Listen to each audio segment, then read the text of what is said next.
Welcome, everyone. Welcome to today's Feminine Wisdom Keeper Spotlight, where I shine a light on one of the amazing members of my private Feminine Wisdom Keepers Facebook group.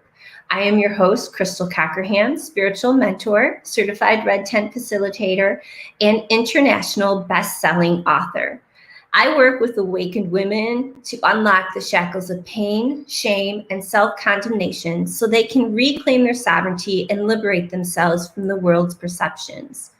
You can learn more about me and how you can work with me at crystalcockerham.com. Today I am joined by Stephanie Leuder, who is a highly sensitive empath and intuitive energy coach. She has been training, teaching, and coaching since 1995 in the field of human resources and independently since 2019. Her certifications include life coaching, transformational change, and the title of Reiki Master. She's an avid learner on the topics of holistic energy healing, servant leadership, meditation, relaxation techniques, and relationship building. Her life purpose is to provide comfort, support, and healing to sensitive people struggling in relationships and life in an effort to encourage understanding, working with, and protecting precious life energy. Stephanie is joining me today to share her story with you and her wisdom about how she gained soul connection through her own sensitivity and intuition. Welcome, Stephanie. Thank you. That sounded amazing. That's because you are amazing. Thank you. I'm so happy to be here.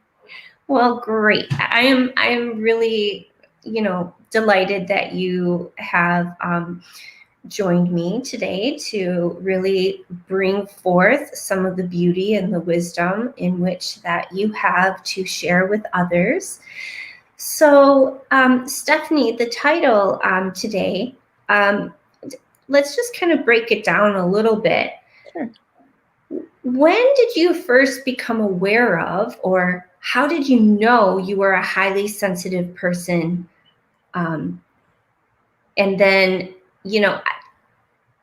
I don't see highly sensitive person and empath always the same. I believe that, like for me personally, I believe there are highly sensitive people. Mm-hmm.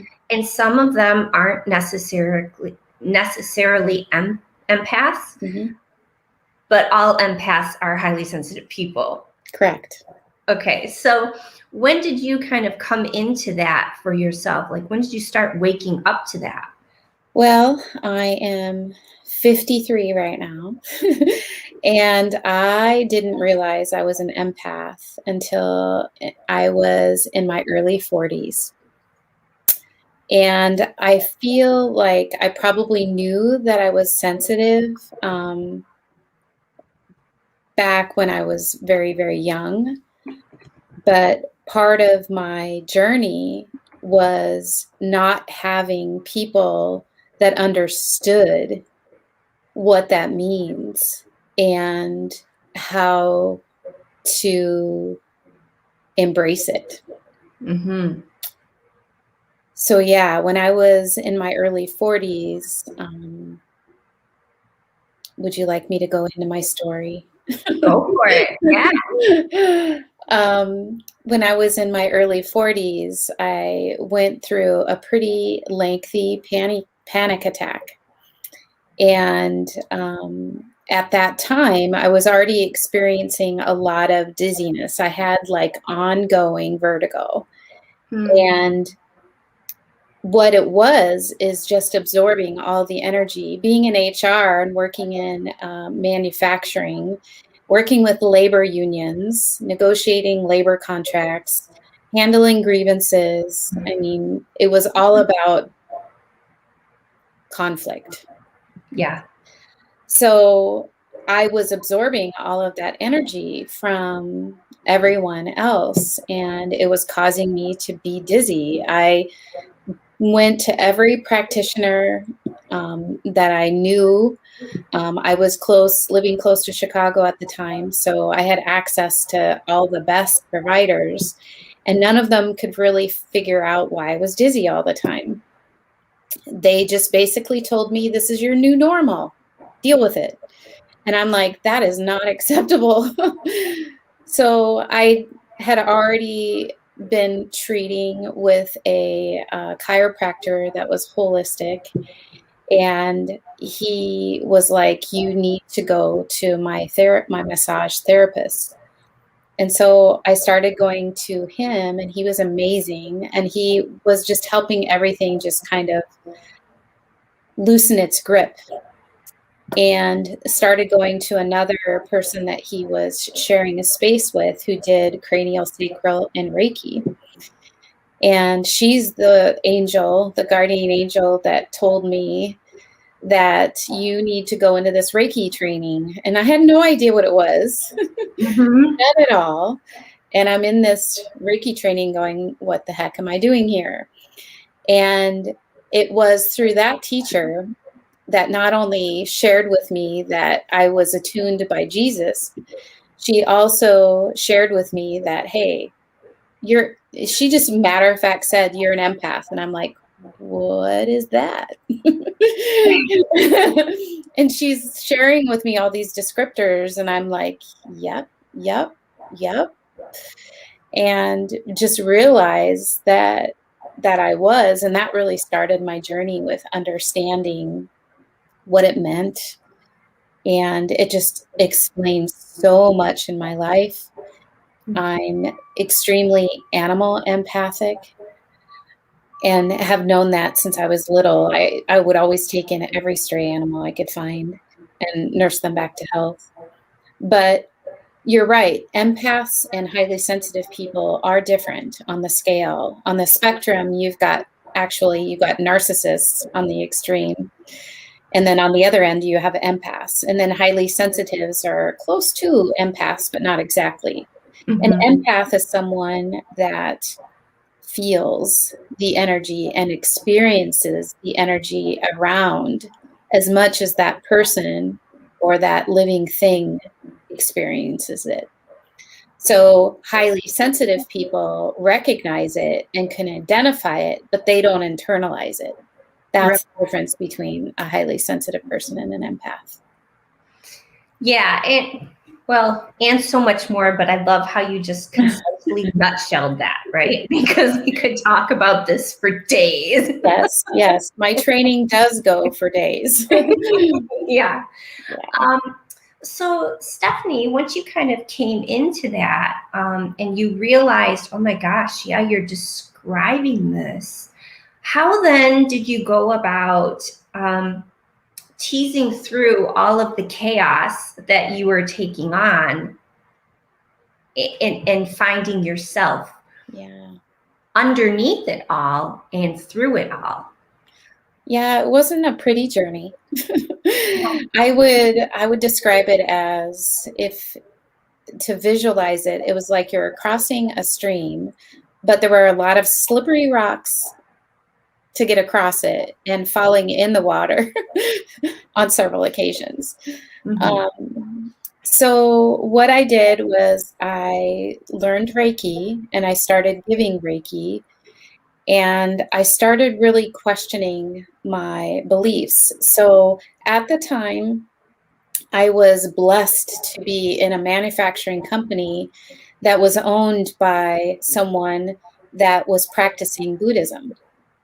And so he brought into the training in as safe way as possible those practices of mindfulness and of really unleashing who you are as a person and how you work. I was certified in transformational change, a training that really talked about a lot of Carl Jung's work, a lot of shadow work. Yeah. And so as I was learning that, you're opening up your awarenesses and you're starting to heal yourself. I didn't realize that at the time, but what I was doing is I was starting to really challenge my core beliefs and what I felt was true. So at that time, I was very, very, very dedicated to the church. I was going to church every day, was very involved in the church, and that's how I grew up, right? That was part of my conditioning. And what I realized was really not until the last 5 years was that that really wasn't serving me. It was teaching me things about being fearful. It was teaching me things about fearing a God that should not be feared. And it really started opening up my beliefs about who we are as human being and how we are connected. So I in the last 5 years, I've been doing a massive amount of reading because not only am I a Cancer sign and I'm ruled by emotion, but I also have a house, if you're familiar with astrological readings, that require that I be analytical as well. And so I have a very good balance of feeling and also understanding what that means from a scientific standpoint. And as you know, there's a lot of things you can't describe analytically, but it's also helped me to validate and explain all of this to individuals. Yeah, yeah. And the knowing that you know without knowing how you know, that really kind of flows into the next phase of what we're talking about today. And that is, your intuition. Yeah. Yeah, it really started when I was doing Reiki, and you talk about guides and listening to guides and trusting that what they have to bring to a Reiki session is for the highest good and highest good of all. That's your intention. So that's when I really started grounding into my mantra of energy follows intention and setting an intention that is for the highest good and the highest good of all, and really grounding in that. But opening up to my intuition really didn't start until I really started practicing Reiki. And what I realized was as I would close my eyes and get into a very meditative state, I would start to see color and I would start to hear words. And at first I'm like, nah, you question it. You're like, am I making this up? And so what happened was I started sharing these colors and these words with the clients, and they're like, oh my gosh, that is exactly what I needed in this moment. And it just started out sharing with them one word. And so what it's grown to is absolutely beautiful in that now I get visions of their guides. Now I get stories. Mhm. Now I get like paragraphs of things to tell people.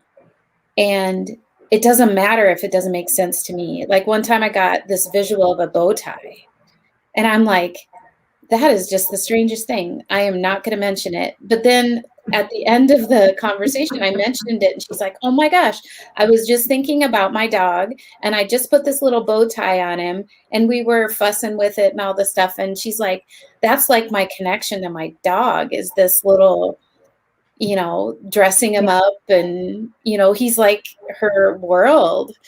And if I hadn't have mentioned that, maybe she wouldn't have realized that, just brought some awareness to her. But to share everything that intuitively comes up into me, and I keep telling myself, I can't make up this stuff.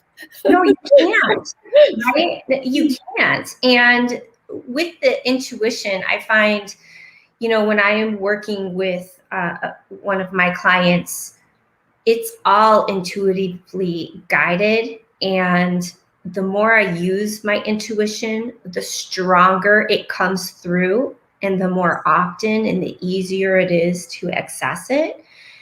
But it pairs so synergistically and so beautifully with the empathic abilities, because I've learned, because I'm sure, as you know, we need to learn how to protect ourselves, because we don't want to go around feeling other people's stuff. We've got our own.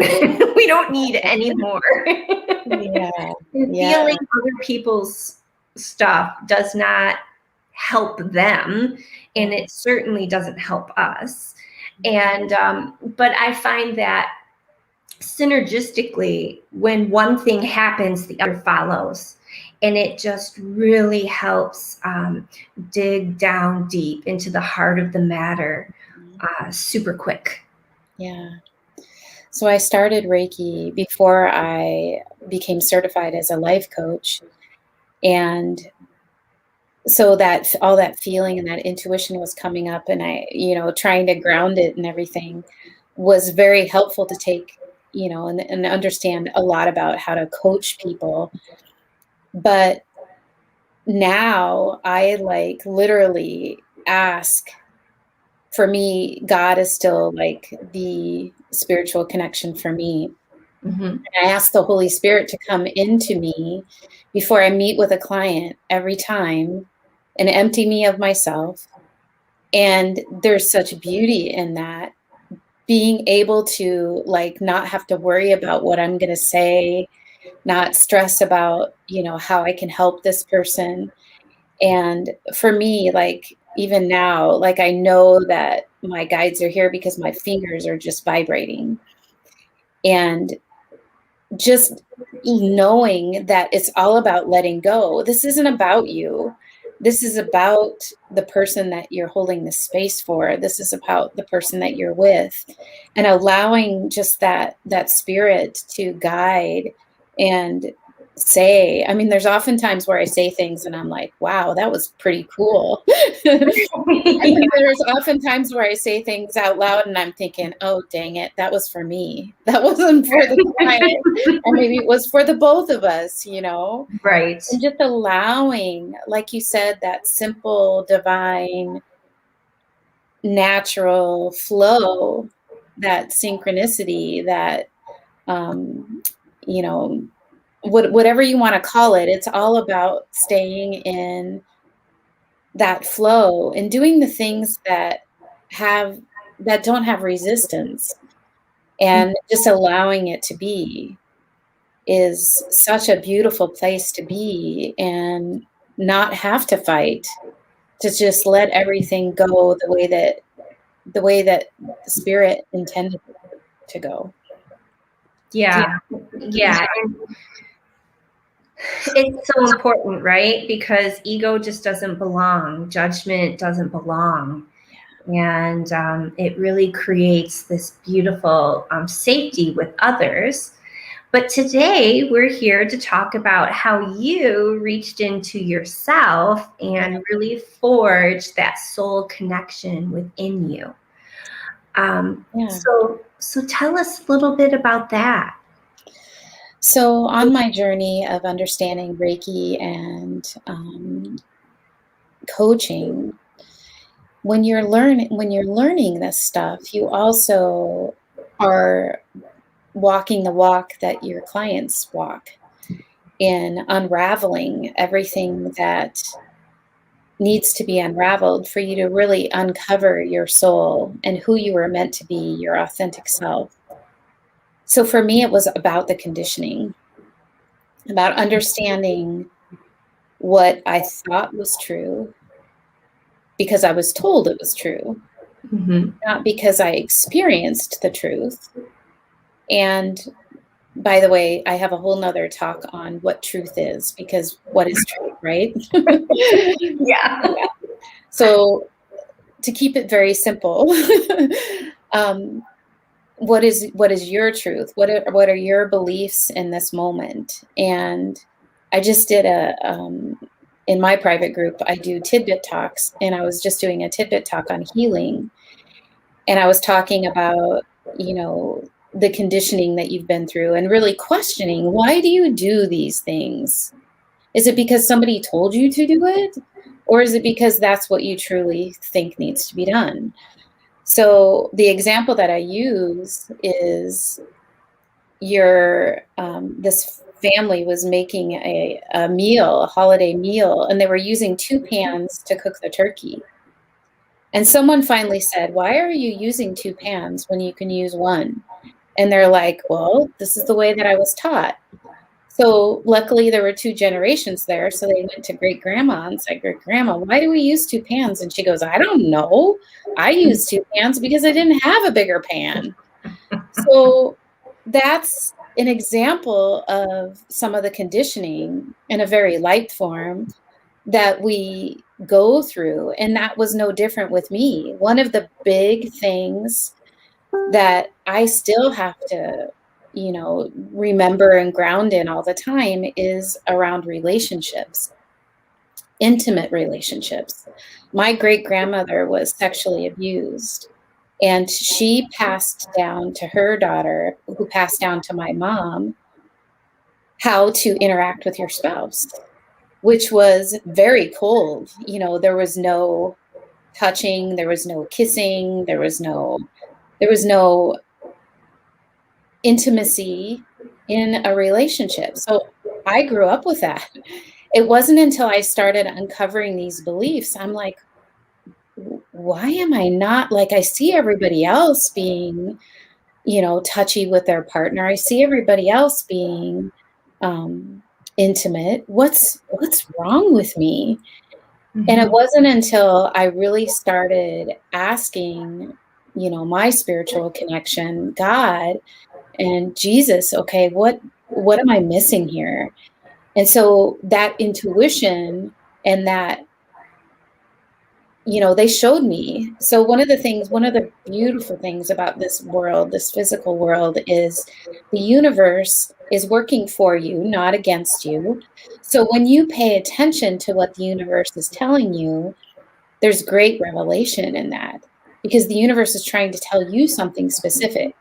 So that's what I would do. I would just sit and I would ask and listen and be in the present, because that's what I was taught in this transformational class that I took, was you need to be in the present and not worry about what happened in the past, not concentrate too hard on the future, but just like be in the present.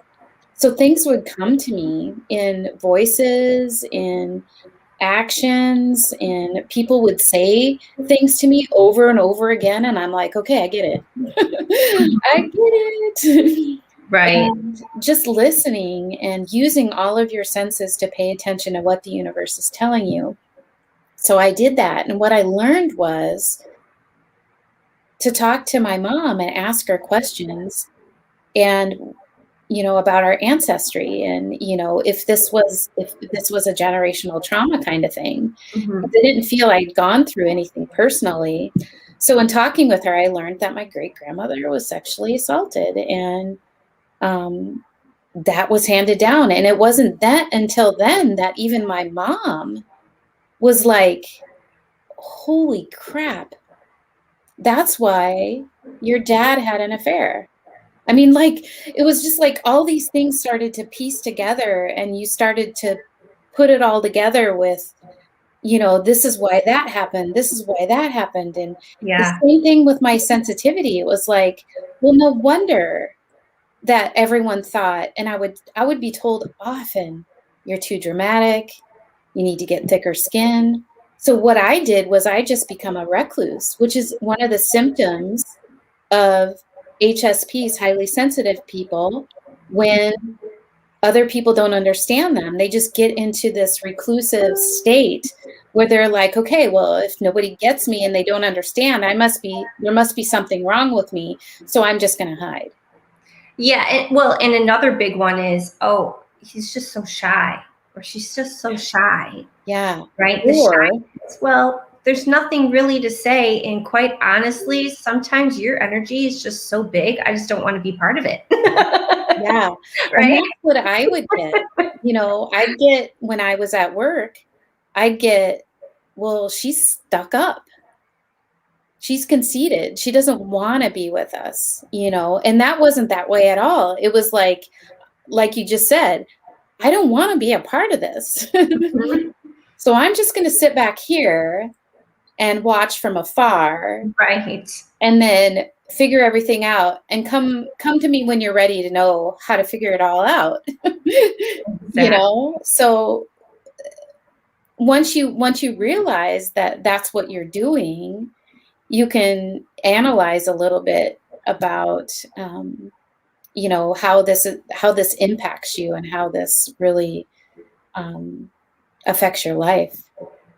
So what would you say was the turning point for you in your journey?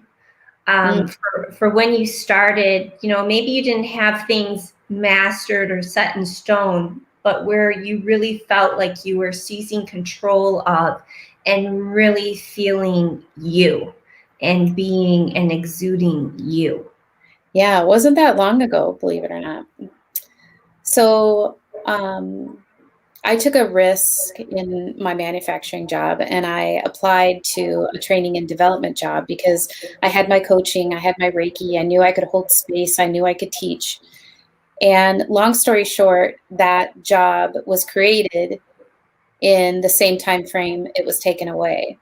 And I was at this position where I was like, okay, I could either continue doing what I want to do, or I can go back to this HR job where I was working with unions. And I said, nope, I'm going to follow what I feel I need to do. I have no clue what it looks like, but I'm going to follow it. And it led me to where I'm at right now in Rhinelander, Wisconsin, in the North Woods of Wisconsin, which is in like the middle of nowhere. Like the big town of Rhinelander, which everybody comes to, has only got 6,000 people. So I'm thinking, well, okay, I'm in this town. I get this HR job, which is out of the labor union. So I thought that was a win. And it was working with a Native American Potawatomi tribe. And so I thought, hey, I can go and save the world, right? I could take all of, the trauma away from these people and help them, all this stuff. Well, Source had different ideas for that. But what happened was I was finding my own. I was really bringing Reiki into my everyday work. I was being in the present. It was flowing so well. And I thought, well, okay, this is it. This is what I need to do.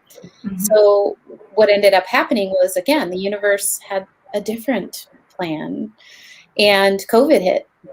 Mm-hmm. And I was working from home and I had just, when we moved up here, I met a beautiful lady who sent me to, she invited me to a retreat for the Holistic Business School, which is how I know Crystal. Mm-hmm. And in that school, you really work on getting rid of the things that are holding you back. And you really start working on that. Well, I had already been working on that when COVID hit, and they permanently laid me off. And I'm like, whoa, talk about the universe speaking to me. I am not going to go back to work. I'm going to do what I know that I was meant to do in a way that I know that it will work. So I started my own business and realized that everything is coming just so natural to me. Things are starting to just really develop. And this has really just been since September of last year.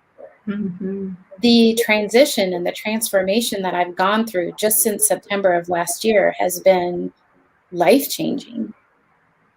I have a practice.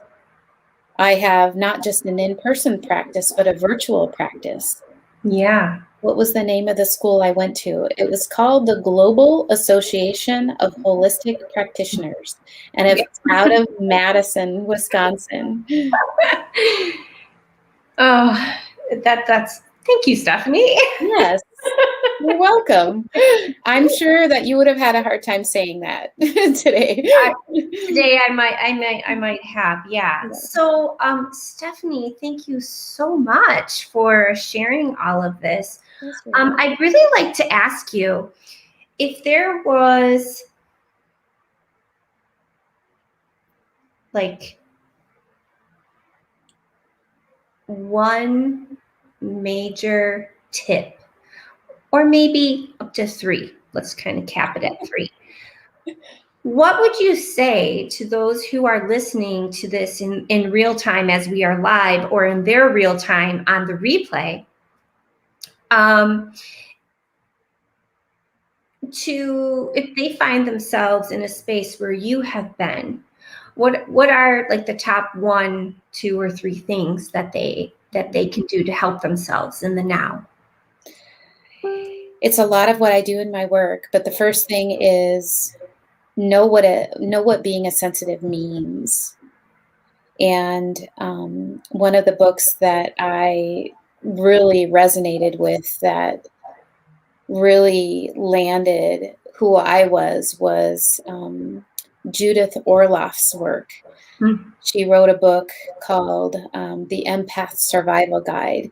And it doesn't just concentrate on empaths, it also talks about highly sensitive people. But that book changed my perception on being sensitive and really helped explain some of the average ways that an empath or highly sensitive people think and feel and what they experience.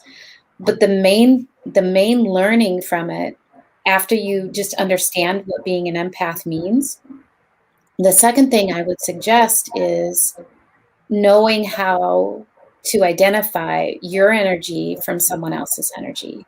So Mm-hmm. really start understanding, and there's lots of different ways that you could do that, but really get to know who you are, what makes you happy, what makes you excited, and transversely, what makes you feel uncomfortable, and start honing in on your beliefs, your values, your morals, and what makes you tick.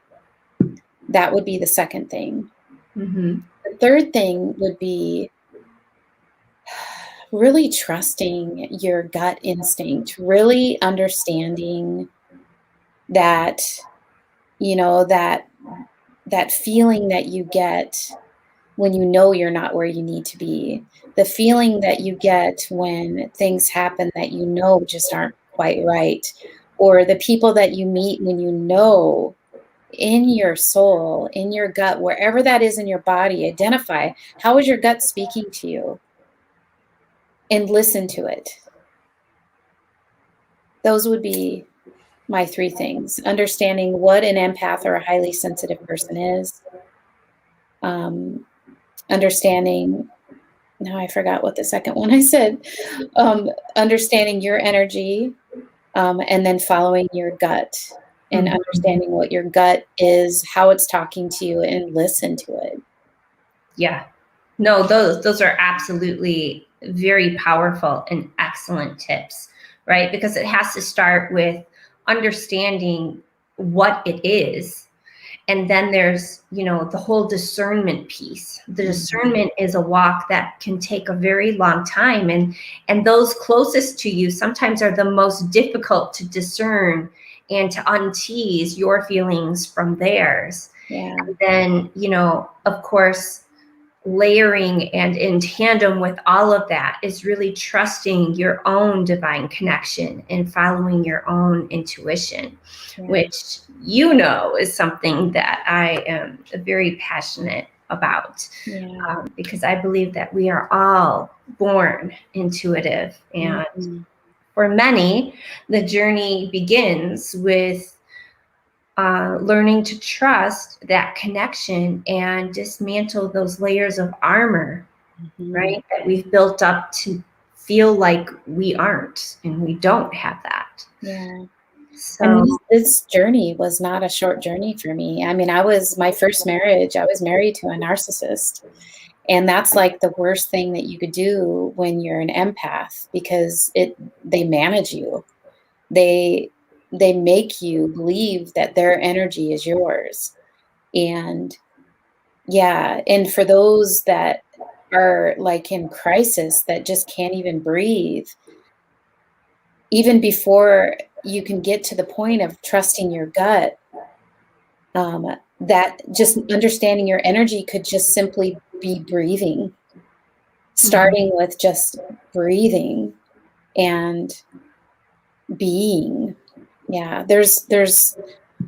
I recognize that people that are empaths could be in really, really awful situations and might not be able to take the steps that I'm talking about right now in a very timely fashion, this could take a bit, but getting Mhm. someone that is understanding and is of knowing that you're an empath and is knowing that you are loved and you are safe, finding that one person that could just support you and understanding that can make the world, make it just the world change for you.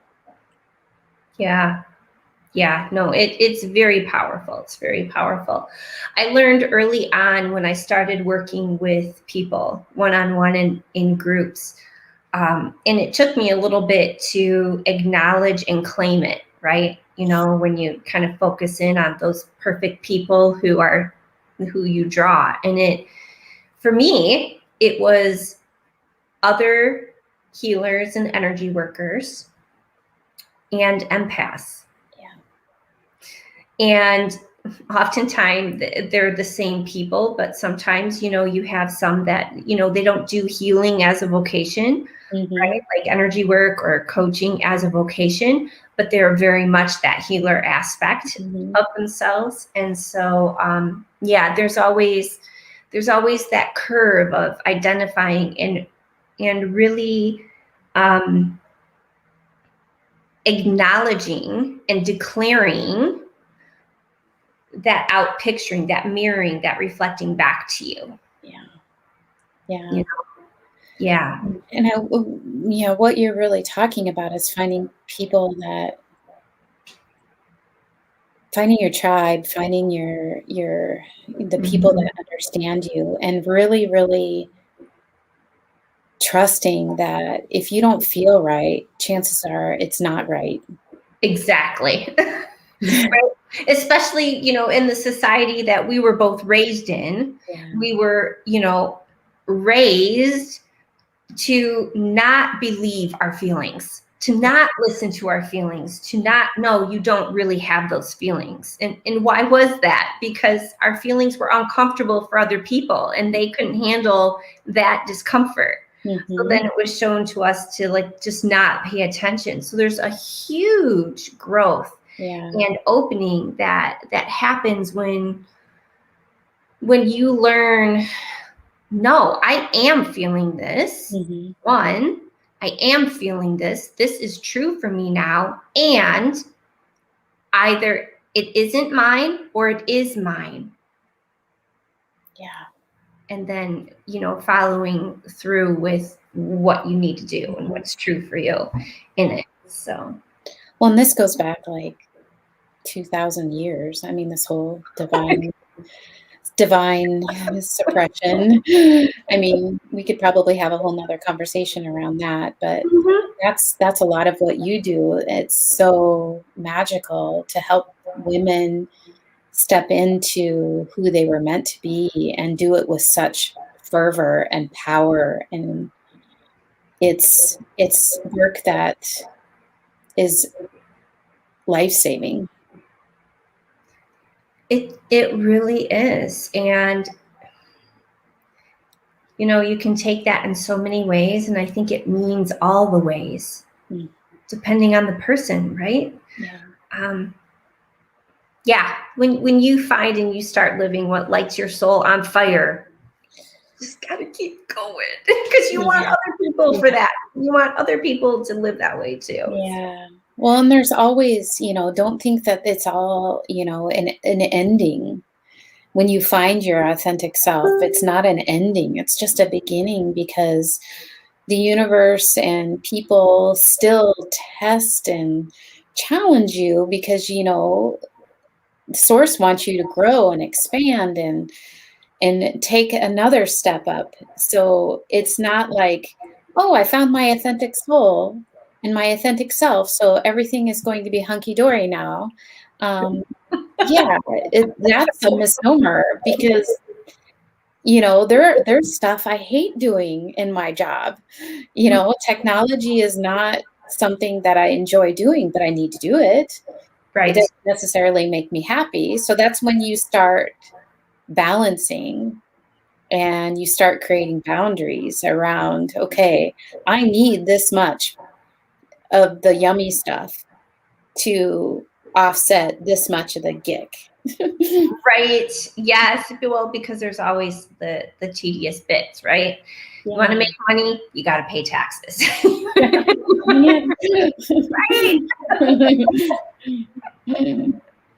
That's so funny. Thank you so much for joining me today, Thank Stephanie. you for having me, Crystal. It was This a pleasure. has been beautiful. And Adrian, I want to give you a shout out for joining us.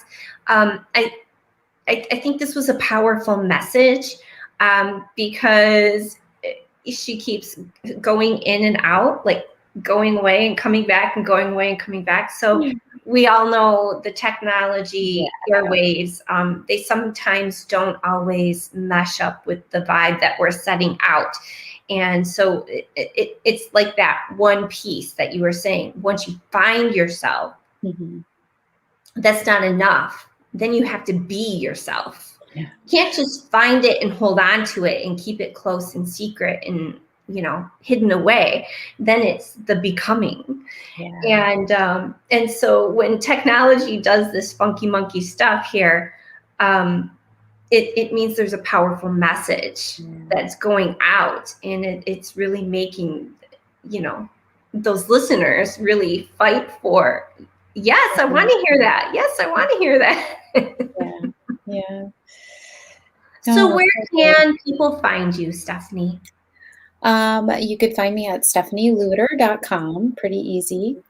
You could find me on Facebook under Stephanie Leuder Coaching. I have a private group called Full Potential Pathfinders. Pretty much anything under Stephanie Leuder Coaching, you could pretty much Google if you're local. All of my information on where I'm located in downtown Rhinelander is on there. I do a lot of virtual training. I train and certify people to not only teach and give Reiki, but also setting up their business as Reiki. I do one-on-one coaching. I do group program coaching. I hold lots of workshops around energy. One of my passions is teaching children about their personal energy and how to protect it. So yeah, I'm right now going in like 1,200 different directions, and that's okay. Yeah. Well, sometimes we have to be in that quantum reach out, right? That space. So thank you for joining me today, folks. This was a wrap on this Feminine Wisdom Keeper Spotlight. There is more to come. These spotlights are for all members of my Feminine Wisdom Keepers Facebook group. It's a private Facebook group ran by yours truly in Facebook land.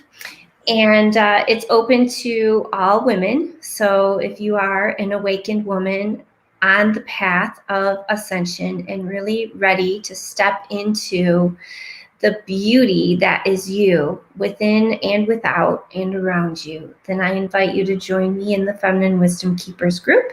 And if you're a member of the Feminine Wisdom Keepers group, then the spotlight could be on you next. You know how to reach out to me on Facebook via Messenger. And for all of the new listeners, thank you for joining us. You can find out more about me at crystalcockerham.com. Make it a beautiful day, everyone, and keep shining your light. Thank you.